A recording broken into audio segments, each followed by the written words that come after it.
ఈ ఇల్లు నా దేహం, ఈ సంపద నా ప్రాణం. నా తదనంతరం కూడా దీన్ని నేను మాత్రమే అనుభవిస్తాను.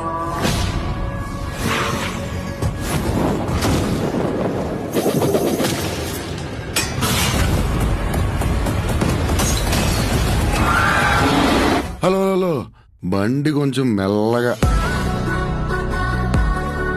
అసలే మన లైఫ్ అంతంత మాత్రం.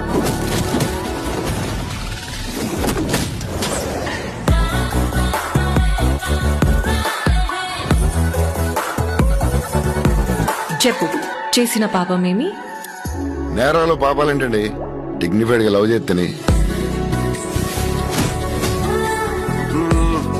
చచ్చే వరకు చేయవద్దని వేయాల్సిన ముద్రలేసేసావు మేడం, ఏదో తాగిన మత్తు